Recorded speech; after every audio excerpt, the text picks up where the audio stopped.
Ma passion, mon métier. Découvrez avec Martine Maragou celles et ceux qui ont réussi à faire de leur passion leur métier. Pascal Bémont, bonjour. Bonjour Martine. Merci de nous avoir rejoints à Radio Aviva pour expliquer et peut-être faire découvrir à nos auditeurs ce qu'est un créateur de spectacle. Voilà, alors vous êtes, Pascal, je vous connais un petit peu, vous êtes un homme qui savait conjuguer le métier et la passion. Et avant peut-être d'aller plus en avant dans votre métier, j'aimerais que vous nous disiez un peu qui vous êtes, Pascal. Oui, parce qu'en plus, si je peux conjuguer, comme vous dites, métier et passion, c'est parce que c'est un bilan. Voilà.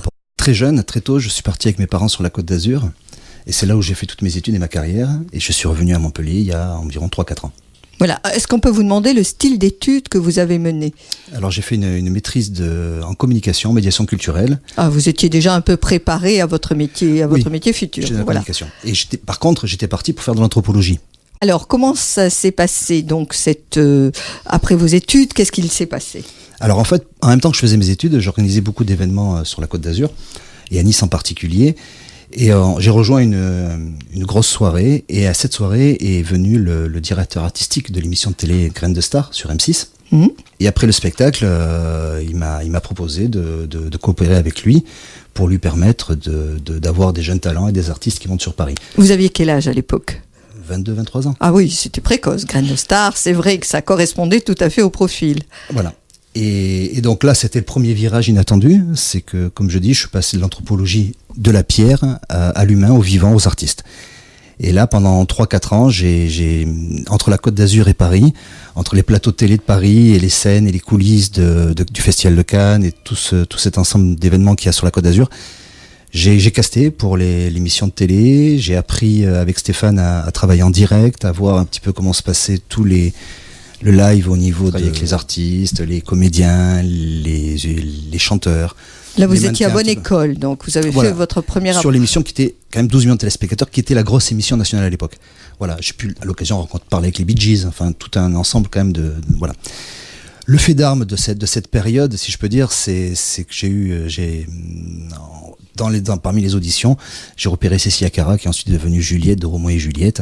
Voilà. Donc ça fait partie des joies du métier de découvrir des talents. C'est exactement ça. Voilà. Et ensuite, vous êtes resté. Qu'est-ce que vous avez fait après ? J'aurais dû rejoindre Stéphane sur Paris dans les productions de télé. Et là, une personne qui mettait en place une commission du film dans les Alpes-Maritimes, avec la Chambre de commerce, m'a contacté pour l'aider à porter ce projet et pour lui permettre, avec mes expériences dans les médias et avec les artistes, de faire des opérations pour pouvoir dynamiser un petit peu une Côte d'Azur qui était assez sectaire entre ces villes et ces personnalités. Et pendant 10 ans, je l'ai accompagné dans la stratégie commerciale, d'économie culturelle, et tout en montant des événements et en continuant à travailler en parallèle sur de l'événementiel. Et comme j'étais piqué aux jeunes artistes, à faire du coaching avec des jeunes talents, principalement des chanteurs et des comédiens. Vous êtes aussi donc un découvreur de talents. Au-delà du fait que vous créez des spectacles un peu innovants, mais ça on va en reparler, parce que ça c'est votre métier actuel, vous êtes aussi un découvreur de talents donc. C'est un petit peu la même chose, c'est l'émotion. C'est l'émotion. Et quand on a des jeunes artistes, d'abord ce sont des adolescents, donc ils sont en pleine crise émotionnelle, j'ai envie de dire, et que quand on peut canaliser ça à travers la voix, qui est un bon référent, on peut avoir des choses sublimes, superbes, et c'est ce plaisir de transmettre la passion et de générer des émotions pour l'artiste, mais aussi pour le public. Est-ce que vous avez un très beau moment à nous raconter ? Oh non, le plus beau c'est celui avec Cécilia, parce que c'était l'une des dernières émissions de Graines de Star, et Stéphane me disait: j'ai besoin d'adolescents, l'émission est en train de perdre de la vitesse, il faut que tu me trouves quelqu'un qui est moins de 18 ans, qui puisse chanter devant un public, parce qu'il y avait quand même 700 personnes en direct aussi, et qui ait du talent. Et là, donc, je vais à une audition dans une boîte de nuit, j'écume toutes les karaokés, tout ce qu'il y a sur la Côte d'Azur pour trouver la perle rare. Et là, j'entends une chanson sur Cécilia chanter, et la magie s'opère. 17 ans, magnifique, dès qu'elle s'est mise à chanter, tout le monde s'est tué dans la salle, alors que depuis 2 heures, c'était un peu le brouhaha. Et 3 semaines après, elle faisait l'émission de télé, et à l'émission de télé, il y avait les recruteurs de Louvain qui cherchaient désespérément la Juliette de la comédie musicale. Et quand ils l'ont entendu, ils l'ont récupérée. Voilà. Et là, ça a été une grande émotion. Vous êtes tombé amoureux, en fait, de Cécilia. Avouez-le à nos auditeurs, avouez-le. Disons qu'après, c'est quand on, la première, là où c'est très fort, c'est quand on entend la première fois le single à la radio. Parce qu'après, on s'est revus après donc cette audition, donc avec son papa qui me racontait un petit peu toutes les étapes et comment tout le processus se mettait en place.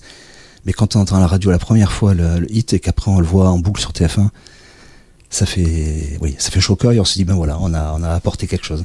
Alors moi, je vais vous demander maintenant un autre grand moment d'émotion. Vous savez qu'il est de tradition de demander un morceau musical aux invités que nous recevons. Quel est votre premier morceau musical ? Alors, le morceau que j'ai choisi, c'est Jane, parce que je trouve que d'abord j'étais surpris de savoir que c'était une Française, donc Cocorico quand même. Et puis elle allie le modernisme, elle travaille avec une loop station, c'est frais, c'est dynamique et c'est jovial, ça génère la joie. Ça c'est important aussi. Eh bien, nous invitons nos auditeurs à écouter.